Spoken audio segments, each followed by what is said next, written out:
Hello everyone, I am your third class teacher from Shah Satnamji girls school Taranagar. तो बेटा इसमें हम सी पार्ट तक कर चुके थे, डी पार्ट करेंगे आज हम ट्रू एंड फॉल्स। जो ठीक है उसके आगे ट्रू टी लिखना है और जो गलत है उसके आगे एफ लिखना है फॉल्स। Let's start. फर्स्ट है सीड्स कंटेन बेबी प्लांट। जो बीज होते हैं, क्या बीज से पौधा बन सकता है? बेबी प्लांट, पौधे उग सकते हैं बीजों से? तो बीजों से ही उगते हैं पौधे, तो जो बीज होते हैं उसी से पौधा उगेगा ना। तो ये क्या है? ट्रू है। ठीक है, ट्रू। इसको आपने टी लिखना है, T for true. Cucumber is a herb.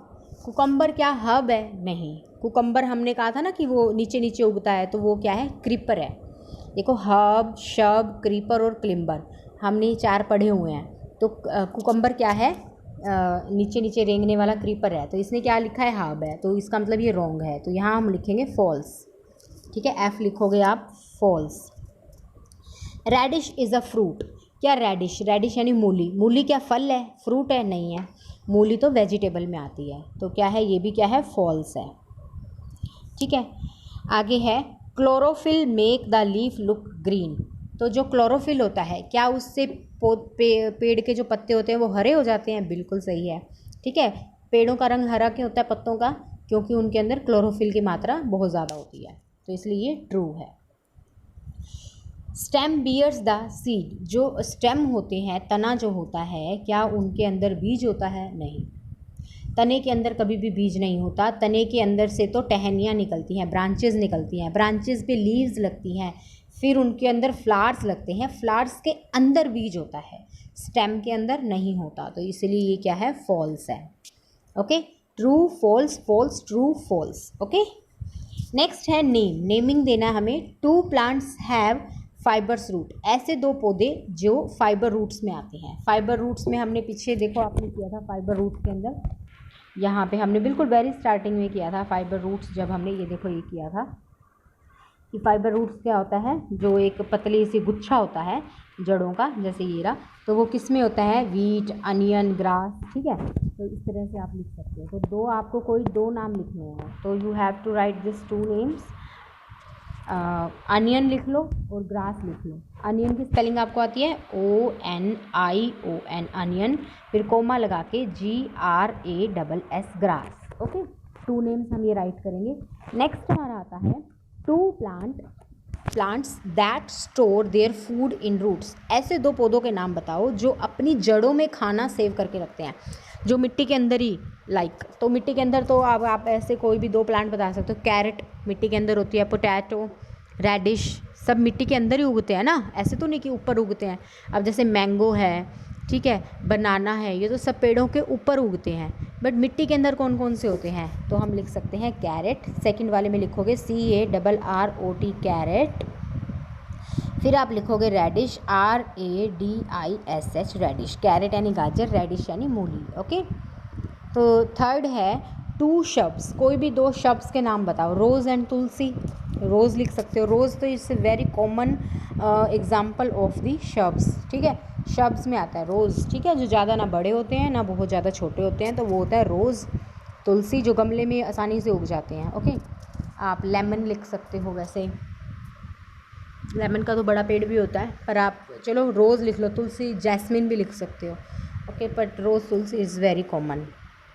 Next हमारा आता है 2 fruit that have many seeds. ऐसे 2 फलों के नाम बताओ जिनके अंदर बहुत सारे बीज होते हैं। बहुत सारे बीज देखो पपाया के अंदर होते हैं, पपीते के अंदर बहुत सारे बीज होते हैं। तो firstly you can write papaya, PAPAYA। ठीक है, पीछे ए भी लिख देना इसके, पपाया PAPAYA। ठीक है, और एप्पल के अंदर बहुत सारे फ्रूट होते हैं ना। आप गवावा लिख सकते हो, गवावा के अंदर बहुत सारे फ्रूट होते हैं। एप्पल लिख सकते हो, तो आप 2 लिख सकते हो, पपाया और एप्पल। 5th हमारा है, इसमें एप्पल लिख लेना, मैंने नहीं लिख के दिखाया तो इसका मतलब ये नहीं कि आप लिखोगे नहीं, तो लिखना है आपने। 2 seeds that are eaten as food. ऐसे 2 बीजों के नाम बताओ जो खाने के काम आते हैं, एज अ फूड, फूड की तरह हम खाते हैं। देखो 2 बीज, एक तो हो गया वीट। देखो कनक होती है जो, कनक एक खाने की चीज़ भी होती है, और उसी कनक को अगर हम उगा दें तो फिर से पौधा निकल आता है। तो कनक क्या हुआ, खाने के काम भी आती है और उगाने के काम भी आती है ना।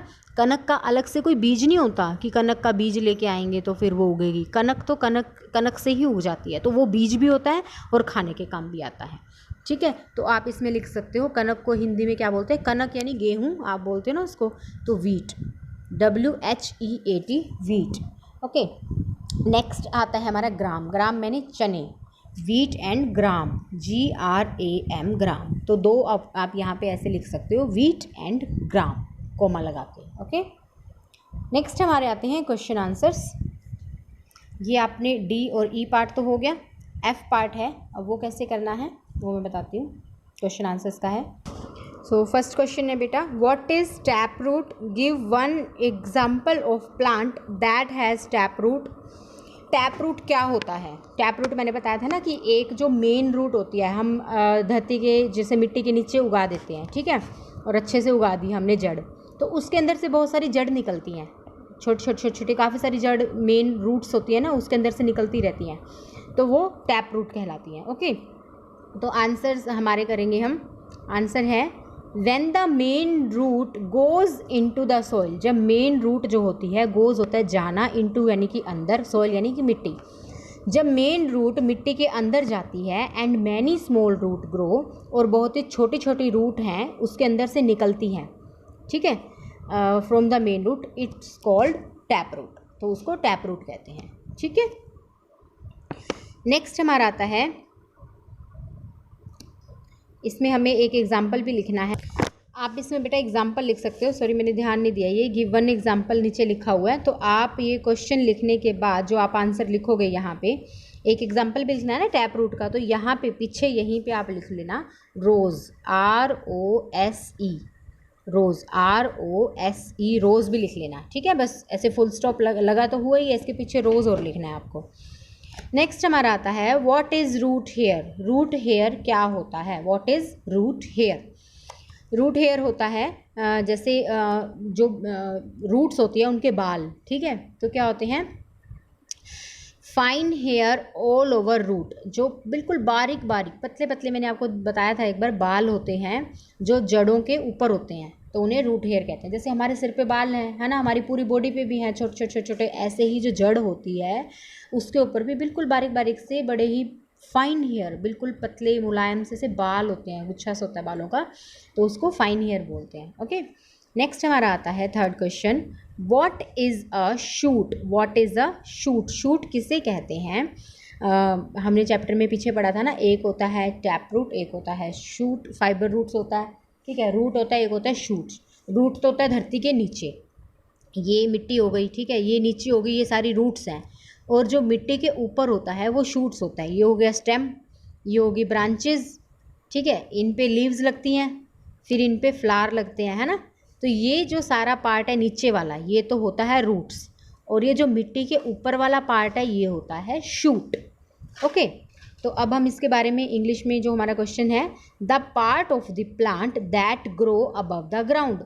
अबव होता है ऊपर, जो ग्राउंड के ऊपर होता है, ग्रो मैंने उगना, जो ग्राउंड के ऊपर उगता है, पौधे का वो भाग जो ग्राउंड के ऊपर उगता है उसे शूट कहते हैं। और शूट में क्या आता है, आप इसमें बेटा ये स्पेलिंग थोड़ा मिस्टेक हो गया जल्दी से में, यहाँ पे ये नहीं आएगा, इसकी स्पेलिंग आएगी SHOOT। ठीक है, आंसर मैं आपको फिर से सेंड करूँगी, उसमें से देख के आप सही कर लेना। Shoot bears stem branches leaves flower fruit etcetera. तो शूट पे क्या क्या होता है मैंने आपको बताया था ना अभी, ये मिट्टी के अंदर हो गया, ये शूट हो गई, शूट में स्टेम हो गया सबसे पहले, तो मैंने स्टेम लिख दिया, उसके बाद ब्रांचेज होती हैं, फिर वो ब्रांचेज लिख दी, उसके बाद इस पर पत्ते उगते हैं, लीव्स होते हैं ना छोटे छोटे वो ग्रीन ग्रीन से, फिर वो लीव्स लिख दिया, फिर फ्लावर आते हैं, वो फ्लावर लिख दिया, फिर फ्रूट आता है, फिर इसके ऊपर मैंगो एप्पल ऐसे फ्रूट उगते हैं। ठीक है, तो ये सब क्या है, ऊपर का पार्ट है, और ये चीज़ें इसमें होती हैं। तो कुल मिला के आपने अपने जो है इंग्लिश में जो करना है, D part true and false book में करने हैं, ये भी बुक में करना है, और ये जो क्वेश्चन आंसर्स हैं ये आपने 1 बाय 1 अपनी नोटबुक में करने हैं। क्वेश्चन लिखना है, फिर उसका आंसर लिखना है। मैं बहुत बार बताती हूँ पर फिर भी एक दो बच्चे मिस्टेक कर देते हैं, डायरेक्ट आंसर लिख देते हैं। आंसर आपने नहीं लिखने, आपने क्वेश्चन लिखना है, फिर उसका आंसर लिखना है, फिर क्वेश्चन लिखना है, फिर आंसर लिखना है, ठीक है, फिर क्वेश्चन फिर आंसर। इस तरह से आपने अपना पूरा ये कंप्लीट करना है होमवर्क।